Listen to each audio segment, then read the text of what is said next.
एक लंबे समय पहले एक गांव में चंद्रैया और शकुंतला नामक पति पत्नी रहते थे। वो दोनों लालची स्वभाव के थे।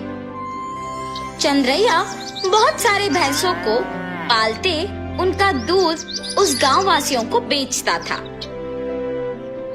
उस सारे गांव में सिर्फ चंद्रैया दूध बेचता था और वो दूध में बहुत सारा पानी मिलाकर बेचता था।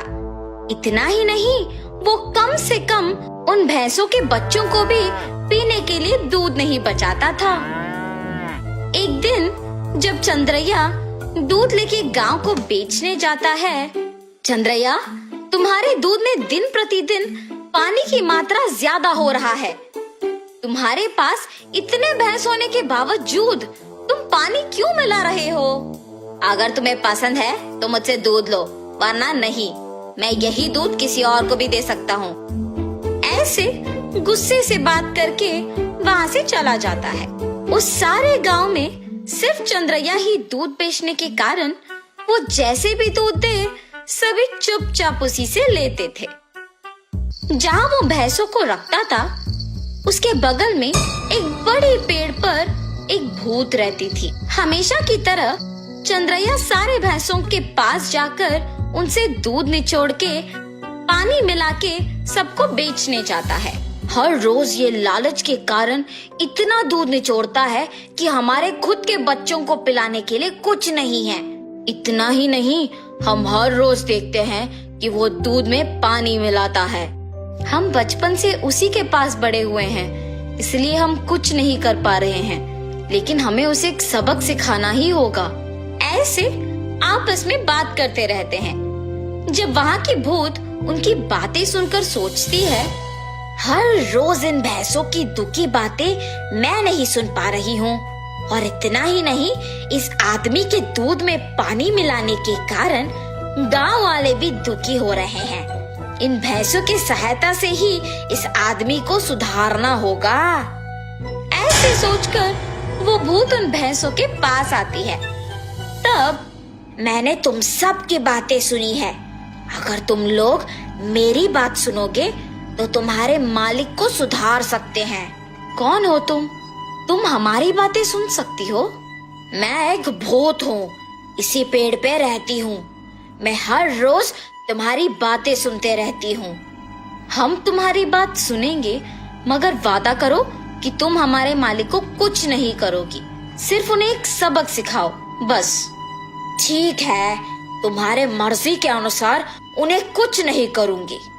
ऐसे कह के हमेशा की तरह चंद्रैया उनसे दूध निचोड़ने जाता है। जब वो निचोड़ने लगता है, तब वो भैंस उसे जोर से लात मारती है। बाप रे शकुंतला, मेरा पीठ टूट गया। ऐसे जोर से चिल्लाने पर शकुंतला अपने पति के पास आती है। अरे रे, क्या हुआ? आप गिर कैसे गए? उस भैंस को आज कुछ हुआ है। जब मैं दूध निचोड़ने गया तो उसने मुझे जोर से लात मारा। आप रुकिए, मैं भी जरा देखूं कि ये भैंस दूध कैसे नहीं देगी।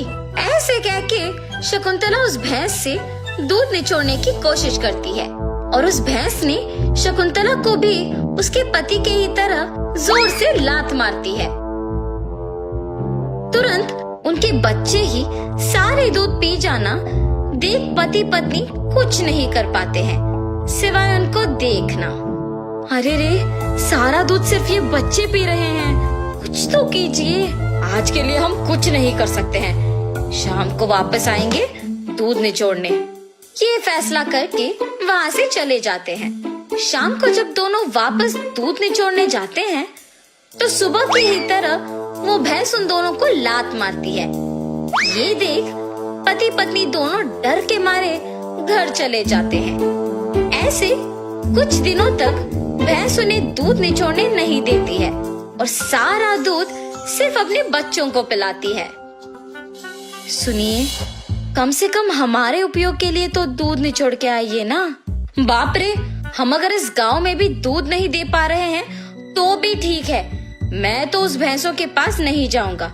वहाँ के भैंसों में से एक को कुछ तो हुआ है, इसीलिए हमें दूध निचोड़ने नहीं दे रही है और सिर्फ उसके बच्चों को दूध पिला रही है।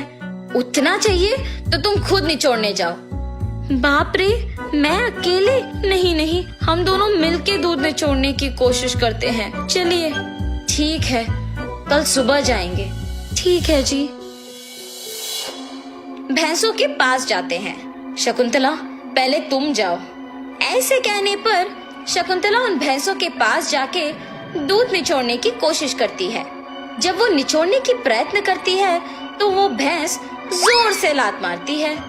बिना दूध दिए अपनी पत्नी को लात मारने के कारण चंद्रैया को गुस्सा आता है और वो एक डंडे से भैंस को मारने लगता है। मेरी पत्नी को दूध निचोड़ने नहीं दोगे तुम? हाँ?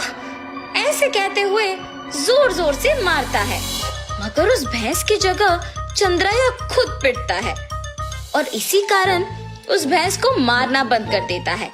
लेकिन उसके बाद भी उसको और उसकी बीवी को डंडे से मार पड़ते ही रहते हैं।